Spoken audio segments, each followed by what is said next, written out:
Welcome to the Silver Screen Project, where we look back at a series of films in anticipation of an exciting new cinema release. In preparation for Matt Reeves' The Batman, we've been covering the Dark Knight trilogy. This time round, we're looking at The Dark Knight Rises. We are indeed the kind of epic conclusion to the Christopher Nolan trilogy. It certainly is. Thoughts? I didn't like it as much as I remember. I think it's a little bit drawn out and it kind of goes places that maybe a Batman film shouldn't, but I think it is noticeably worse than the other two. yeah, I don't think it feels as much like a Batman film. Yes. It's a good film, I think. It's good, but Batman Begins and The Dark Knight are very, very good. Yeah, it feels kind of meandering in the way Yeah. that I made comments last time. The Dark Knight kind of meanders a little bit towards the Yes. end.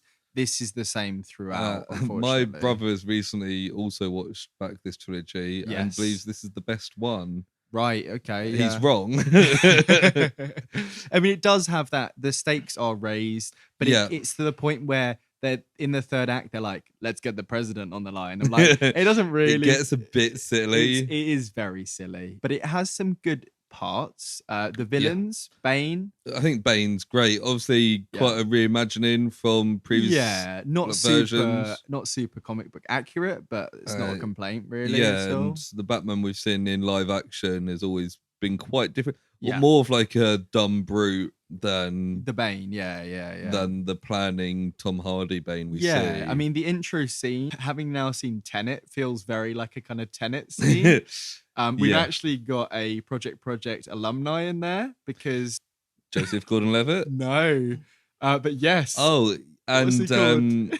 Aidan Gillen. Aidan Gillen, that's of course. right. I forget. Should have written his name down. He's in because He's in obviously Blue Book. Star of Blue Book and Yeah. Joseph Gordon-Levitt from Project Power. Yeah, so a double feature then. I think it's a good opening scene. It's not as good as the Joker's intro, Yeah. but it's good. We see the introduction of Bane. We see that he's this brutal kind of mysterious character. And the whole plane, grabbing a plane stuff's quite fun. Yeah, it's fun. It's a little bit overly complicated. It's kind of signposts the rest of the film because they start doing blood samples in a body to kind of confuse the authorities about Dr. Pavel, and it's a bit convoluted, and it is a good example of where the rest of the film goes.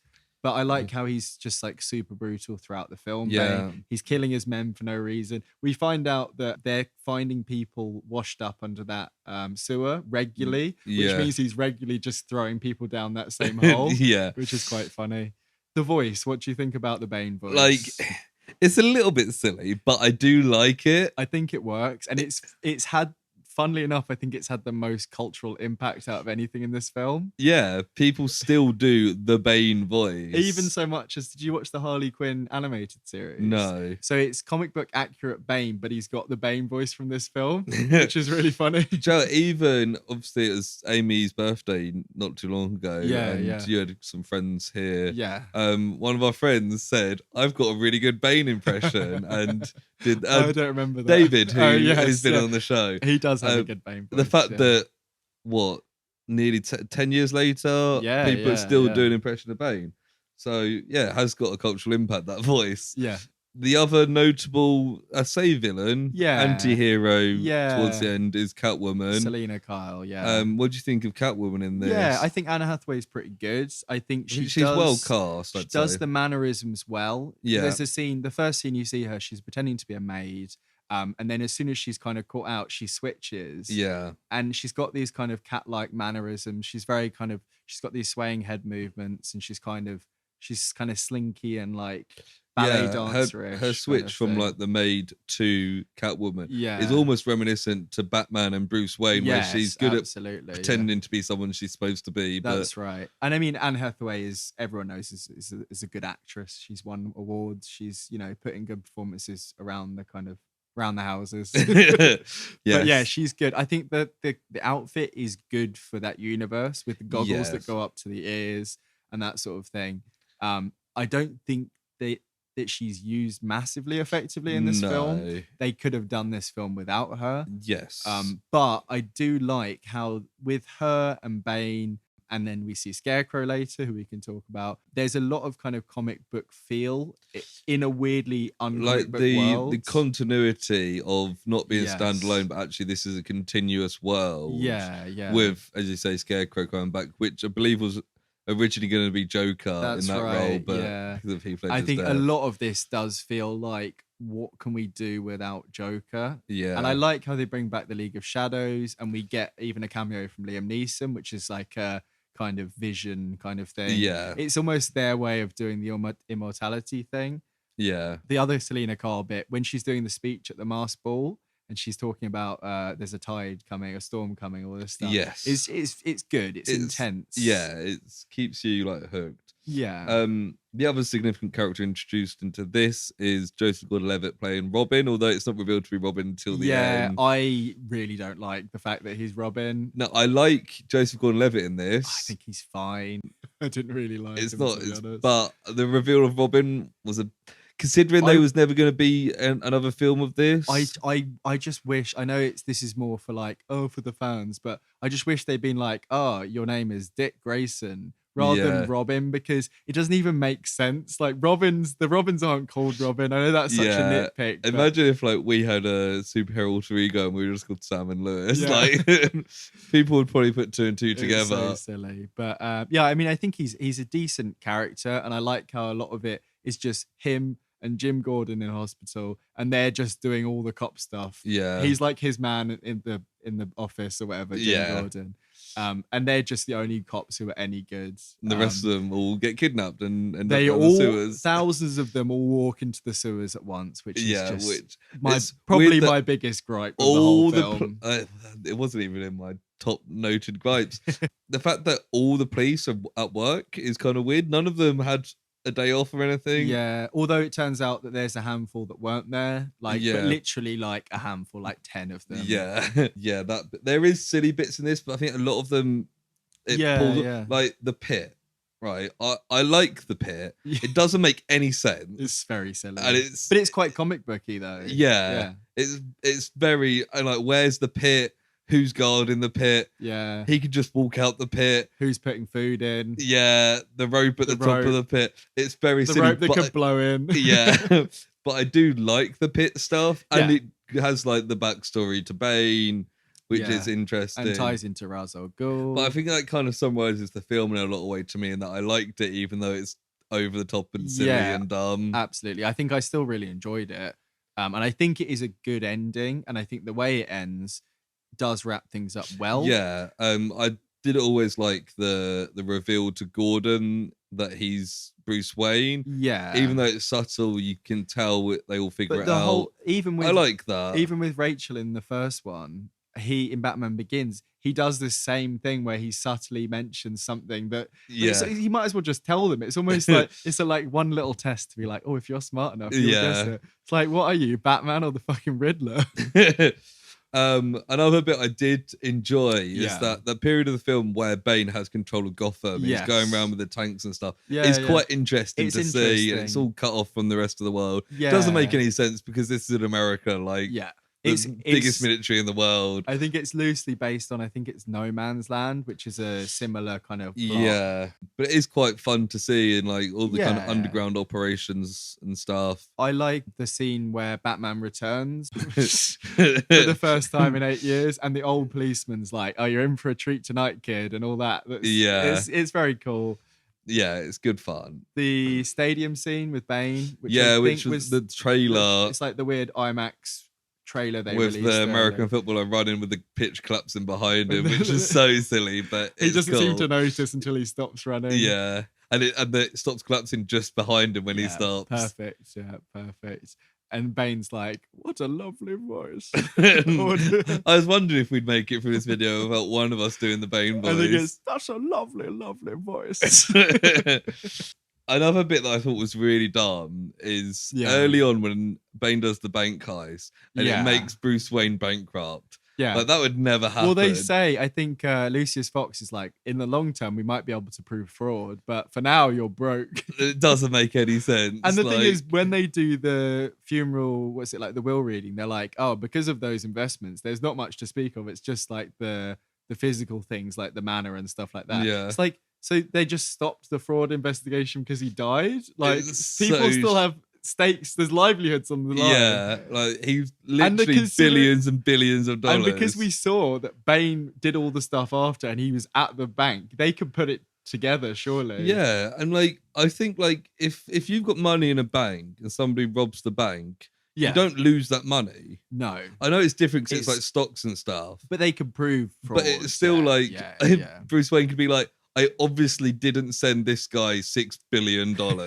Like, are you kidding me? Yeah, like, I think he just sits in his dark, cold mansion on his own instead. Well, then he ends up getting his back broken and all that stuff.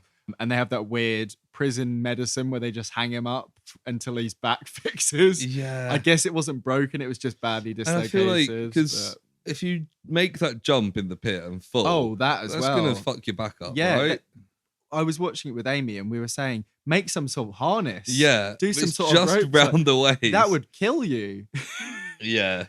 Another thing that I was kind of disappointed with was that like Bane's got this whole like it's introduced. I'm finished off the League of Shadows mission. I've taken over Gotham.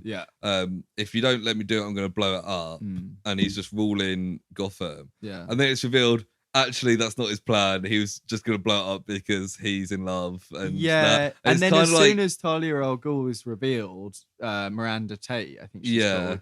Bane just turns into like a sniveling little lapdog. It's like, and then he's just off screen. Yeah, revolutionary Bane who's just overtaken the city with a threat of a bomb. Cool. It's far more interesting than he's doing it for Talia al Ghul. And it is very silly that Gordon wrote the speech that he didn't give and that he happens to have the speech on him when he gets captured and it means and why would people believe the speech that Bane's just read out? It doesn't really make sense, but I like that because it's some motivation and it's like you say, it's this revolutionary feeling. I keep having to say it, but I did like this film, but like it's one of those, the more you think about, the more flaws there is in it.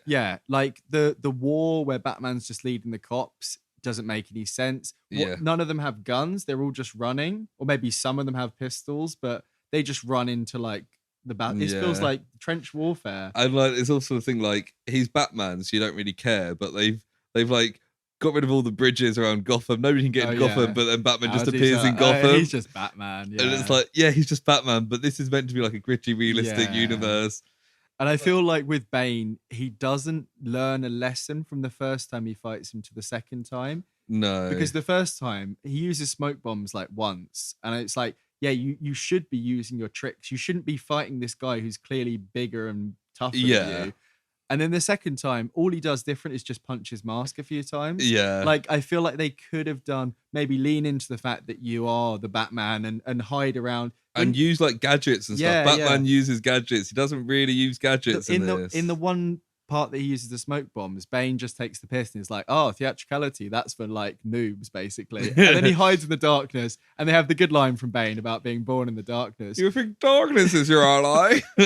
There we go. It's a great line. It's just like there's little nitpicks like that make it worse than it could be. And that's what, like, overall it's still good. It's just not as good as the first two. Yes. Alfred crying is very emotional. He's not in the film much, weirdly. No, I know because he leaves. There's the first part where he says about not burying another Wayne. Very good. Yeah. And then his kind of emotional Michael Caine's very good in this. He's good in the trilogy, but this is where he gets to show most emotion. Yeah, and he is genuinely really good. The last thing I have that I don't really like is Batman seems to do a lot of weird stuff with his lips in this film. He's constantly kind of pursed his lips, and I think it's because of his voice that he does. But even when he's not talking, he's going like that.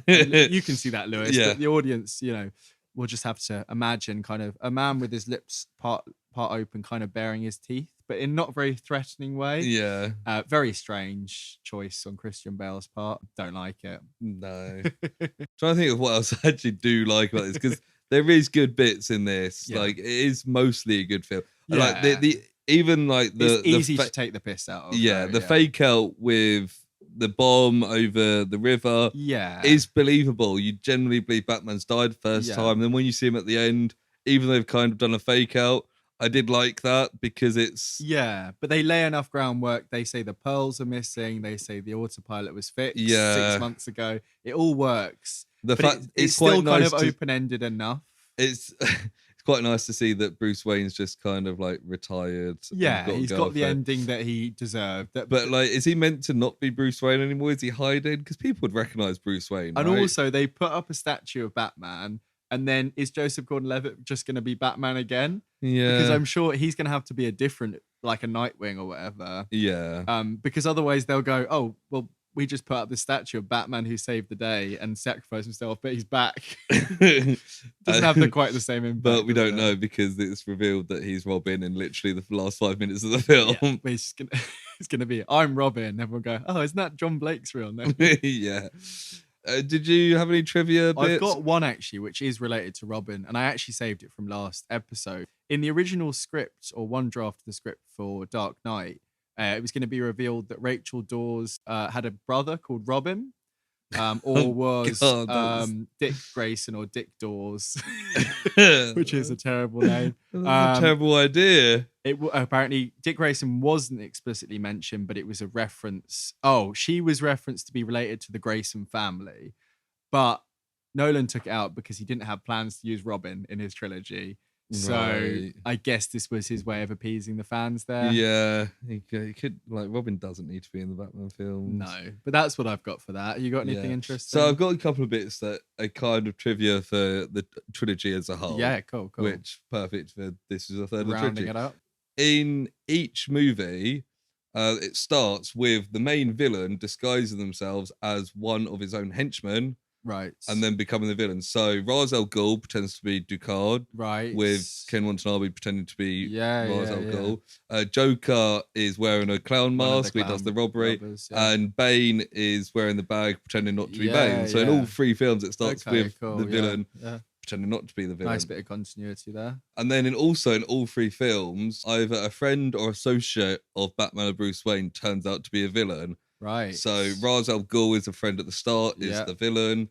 Harvey Dent is kind of a friend, becomes the villain. Mm-hmm. And in this, Miranda Tate becomes Talia al Ghul. So it's kind of weird symmetry in all three films, which if you thought about, it's like, oh, they've just redone it, but you don't notice it until you read it. They're different roles throughout the film, you know, very much so. Love interest, ally, and mentor going backwards kind of thing. So Bruce Wayne needs to pick his friends better. Well, yeah. I mean, it's going to happen eventually, isn't it? With if you live in the Batman universe, eventually you're going to have some relation. It's like Spider-Man. Everyone that Spider-Man ever works with turns out to be a villain. Yeah. They're in the field of science.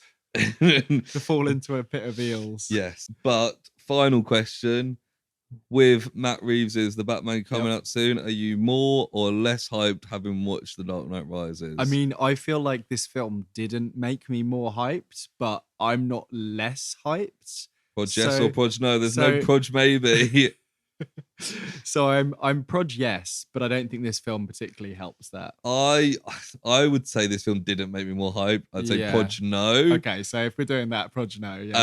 I'm already hyped. Yeah, that's what I mean. Batman Begins made me really hyped. Yeah. Dark Knight made me even more hyped. This didn't make me more hyped. Proj no. I feel like I'm still getting the hang of the system here. It's a clear system of proj yes or proj no. So next time round, we'll be doing the Batman. We're talking about the Batman, which comes out very soon. Very excited for. And that will round off our first silver screen series. Yeah, and then we'll tune in and let you know on the project what we're going to be doing for the next one. Yes, we certainly shall. So thank you for joining us, and I hope you're looking forward to the Batman as much as we are. See you next episode. Bye.